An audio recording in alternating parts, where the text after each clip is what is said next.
আম্মা জান, আম্মা কই সবাই? আরে আয়শা পড়ছে নাকি? ওরে আরে আমার আসসালামু আলাইকুম ওয়া রাহমাতুল্লাহি ওয়া বারাকাতুহু। كيف حالك امي? জামাই বাবাজি, এই যে সালাম দিছো এটা বুঝছি, ওয়ালাইকুম আসসালাম, কিন্তু এরপরে এটা কি কইলা? ওই যে কুয়ার মধ্যে কে ফাল পাচ্ছে আর শালুক কুরাইছে কে? আরে আম্মা জান, কুয়ার মধ্যে কেউ ফাল দেয় নাই, কেউ শালক করে নাই। আমি আপনারে জিজ্ঞেস করছি كيف حالك امي, মানে আম্মা আপনি কেমন আছেন? আরবিতে বলছো? আমি ভালো আছি বাবা, আর তোমারে দেখা আমার পারুলরে দেখে আরো ভালো লাগতেছে আমার। ওয়াল্লাহ, এগুলি কি করছো? এত জিনিস, এত কিছু নিয়ে আসছো কেন? শ্বশুর বাড়িতে এত কিছু আনা লাগে বাবাজি? আম্মা আমি তারে কতবার করে বলছি আম্মা একটু পান খায় আর একটু মিষ্টি জিনিস খায়, পান সুপারি আর মিষ্টি নিয়ে যাও না, সে বাজার পুরাটাই ব্যানের মধ্যে তুইলা নিয়ে আয় পড়ছে। আনুম না কেন কোন আম্মা? আমি সৌদির বাদশা মোহাম্মদ বিন সালমানের কোম্পানিতে চাকরি করি। সৌদির রাজা বাদশার সাথে আমার উঠা বসা। আমি শ্বশুর বাড়িতে কম জিনিসপত্র নিয়ে আসতে পারি কোন আম্মা? না না না, একদম না। আমার জামাই বাবাজি সৌদির বাদশার সাথে থাকতে থাকতে মনটা কত বড় হয়েছে, আর চেহারা ছবিটা দেখি একেবারে বাদশার মতন হুবহু মিল পাইতেছি। ধন্যবাদ আম্মা। আমি বিদেশ থাকতে আপনি কইছিলেন না আপনার একটা স্বর্ণের চেনের খুব শখ। শখ করলে কি আর হয়? সব শখ কি আর পূরণ হয় বাবা? আমার শখটা পূরণ করে দাও। হ আম্মা, এই যে তোমার জামাই সৌদিতে 22 ক্যারেটের স্বর্ণের চেইন লয়ে আইছে তোমার লেখা। এই সেন আমার লেগে আছে। আরে শুধু চেইন না, সাবান, শ্যাম্পু, সুনু, পাউডার, জায়নামাজ, তসবি, এমনকি 2টা সেন্টও তোমার লেগে নিয়ে আইছে। চলেন কলমের কথাটা বলে দিতে পারলি না। আচ্ছা থাক লাগবো না, কত কিছু আনছে। আমার জামাই বাবাজির মন একেবারে সৌদির বাদশার মতন অনেক বড়। ধন্যবাদ আম্মা। আপনি সুন্দরভাবে দেখছেন তাই সুন্দর লাগছে। ইয়াল্লাহ হুমান ওয়াল ফিল। কি কোন দুলা ভাই আপনি এগুলা? আমি কইলাম হাতির বাচ্চা তুই কে? আরে তুমি ওটা চিন্তাছো না, আমার ছোট ভাই মন্টু, তোমার শালা।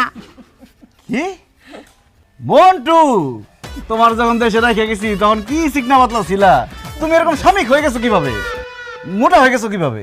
আরে দুলা ভাই আর কইন না, সারাদিন বাসায় খাই আর ঘুমাই, খাইতে আর ঘুমাইতে ঘুমাইতে মোটা হয়ে গেছি। দুলা ভাই আমার লেগে সৌদি থেকে আপনি কি আনছেন? আমার মোবাইলটা না নষ্ট হয়ে গেছে, আপনি কি আমার লেগে একটা মোবাইল আনছেন?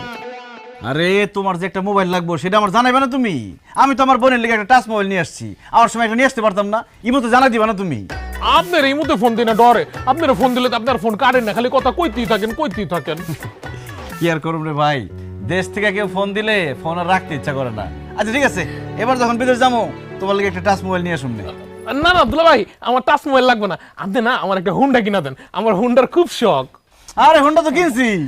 কোন কি দুলা ভাই, এটা আমার লেগে কিনছেন?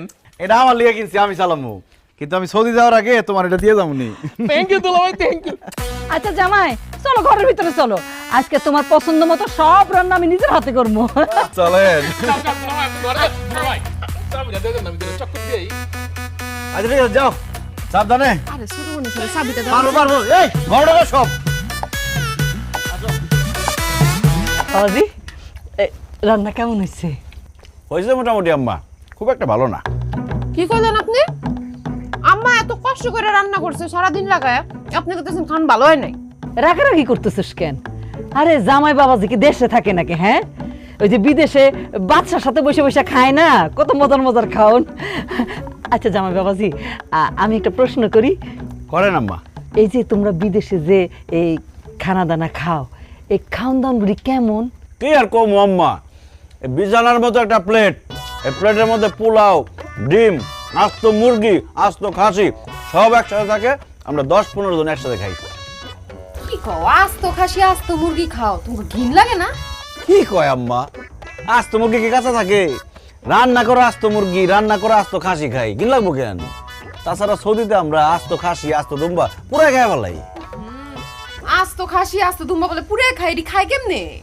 আরে আস্ত খাসি বা দুম্বাটারে প্রথমে আল্লাহর নামে জবাই করি, এরপরে চামড়া ছিলি, তারপরে ঝোলাই দেই, নিচে দিয়ে কয়লা দিয়ে আগুন দেই, আস্তে আস্তে সিদ্ধ হয়, পরে চাকু দিয়ে কেটে কেটে কেটে কেটে খাই। এই কাঁচা কাঁচা মাংস খান? ওরে ওরে বারবিকিউ কয়, খাইলে বুঝতা কি টেস্ট। ভালো লাগতো না। দুলাভাই কি কন আপনার আস্ত খাসির কথা হই না তো আমার আপনার লগে বিদেশ যেতে মন চিতেছে আপনি আমার বিদেশ লয়ে যান না দুলাভাই। কি কর তুমি বিদেশ যাইবা? জামাই বাবাজি একটু একটু সাদা ভাত দেই। না আম্মা নিয়ে নেমুনি। ও মন্টু যেটা কইলো এটা কিন্তু তোমার কাছে আমার একটা অনুরোধ আছে বাবা। আসলে হয়েছে কি, মন্টুটার তো পড়ালেখার মাথা নাই, আর বেকার মানুষ তো বাড়ির মধ্যে ঘুরে ফিরে আর খায়। বেকার থাকলে যাওয়া হয়, মন মেজাজ ভালো থাকে না, এই জন্যই তো শরীরটা যত্ন করতে পারে না। আর অন্য দেশে কিচ্ছু হইবে না, তুমি ওরে বিদেশ নিয়ে যাও জামাই বাবাজি। আম্মা কিন্তু ঠিকই কইছে, আপনি আমার ভাইটারে সৌদি নেওয়ার ব্যবস্থা করেন, সমস্যা নাই, ভিসা টিকিট সবকিছুর টাকা আম্মা দিয়ে দিব। আরে কি কর তুমি? আমার একমাত্র শালা বিদেশ যাইবো, এর লেগে আমি ভিসা টিকিটের টাকা নিমু? কোনো সমস্যা নেই আম্মা, আমি ওরে সৌদি নিয়ে যাবো, সৌদি থেকে ওর লেগে ভিসা টিকিটের ব্যবস্থা করে দেবো, ওই কাজ কইরা তারপরে আমার টাকা শোধ করবো। বাবাজি তোমার যে কি বলে ধন্যবাদ দিব, তুমি আমার একেবারে চিন্তা মুক্ত করলা। এ পারুল, কিরে বিয়া তো করতেই চাস নাই এই পোলারে, এখন দেখছস বিয়া করছস দেখে জামাই বাবাজি তোর বাইরে সৌদি নিয়ে যাইবো। কি কইলেন আম্মা? পারুল আমার বিয়ে করতে চাই না কেন? আসলে হয়েছে কি, ওই আমার প্রবাসী ছেলে পছন্দ ছিল না। আমি চাইতাম বিয়ার পরে আমার জামাই সবসময় আমার আশেপাশে থাকবো। বাবাজি তুমি কি মনে কষ্ট পাইলা?